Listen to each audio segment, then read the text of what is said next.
Idols and idolatry. Often, Catholics, Orthodox, and other Christian groups that cherish sacred and religious art, icons, and statues, are accused of idolatry. Aren't such Christian groups violating the commandment and clear biblical prohibition to not make any graven image? Exodus chapter 20, verses 4 through 6. God says, "You shall not make for yourself an idol, or a likeness of anything in the sky vaults above, or on the earth below, or in the waters beneath the earth. You shall not bow down before them or serve them. For I, Yahweh your God, am a jealous God, inflicting punishment for their fathers' wickedness on the children of those who hate me, down to the 3rd and 4th generation, but showing love down to the 1,000th generation of those who love me and keep my commandments." Context matters, folks. This biblical prohibition is not against sacred or religious art, not against religious imagery or statues, but specifically against idols. We always have idols. Idolatry is a constant threat to the people of God, even today. Casual and agenda-driven Bible readers often miss that the God of Israel actually commissions statues and images in the Bible. Please note that God commanded the Israelites to make statues of cherubim, great chimeras, constellations in the sky vaults above, angelic beings. There are various examples of this. In chapter 25 of Exodus, the people are told to make images of cherubim to fit on the top of the Ark of the Covenant. These images were to help the people understand the importance of the ark. In Exodus 26 verse 1, when God gave instructions for the tabernacle, God told Moses to weave images of angels, sky beings, onto the curtains. In 1 Chronicles chapter 28 verses 18 to 19, we learn about how David gave Solomon, his son, the plan for an altar made of refined gold, and, quote, "a golden chariot of the cherubim that spread their wings and covered the ark of the covenant of the Lord," end quote. The Ark of the Covenant serves a similar purpose, and there too Israel's God sat on the cherubim, winged bull constellations, like the one we call Taurus, chimeras serving as living thrones in the sky vault. Specifically, the golden calf born in procession served as a device for magically controlling the God of Israel. The Israelites sought to return to Egypt, thus reversing the act of God that freed them from Egypt.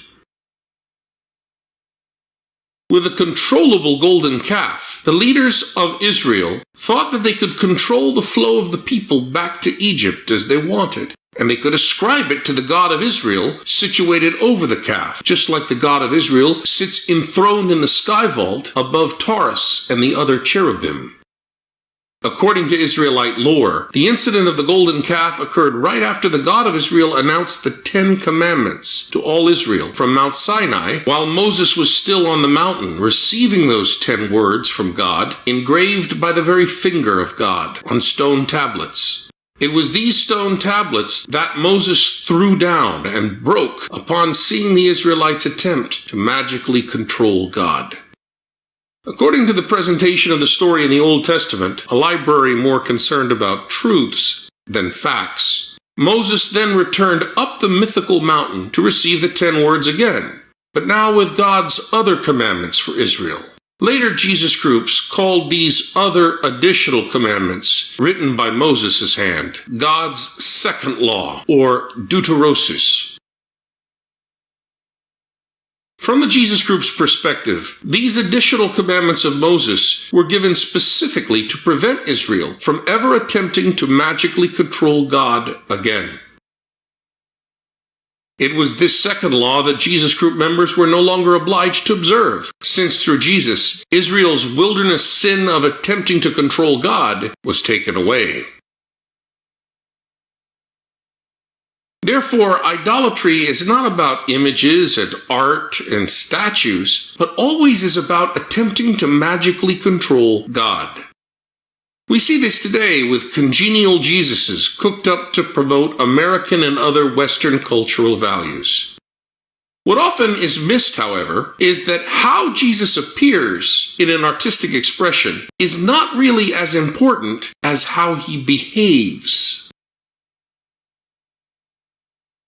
If your Jesus sounds American and acts like an American, my American Christian friends, something is dreadfully off.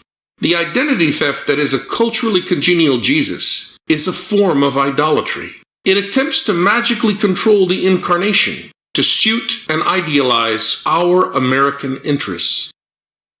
Our theological ideas, when turned into mental idols, attempt to magically manipulate and control God all the time. Let's talk for a moment about real idolatry.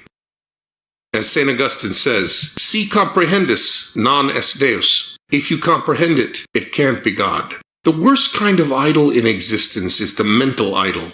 God is always beyond. All our formulas and doctrines and theologies and scriptures are only metaphor, fingers pointing toward the moon. Any and all of these, including the Bible, the inspired Word of God itself, can be made into idols. The most dangerous idols of all are mental idols. Beware mental idols, my friends. Beware bibliolatry, which is idolatry of the Bible, or really idolatry of my own interpretation of the Bible. All fundamentalists, Catholic fundamentalists included, fail to understand this. By the way, historically speaking, the Exodus story was created by Judean scribes during the Persian period, modeled after their immigration from Persia. Myth is that which will always be true and never happened. Watch those idols, my friends.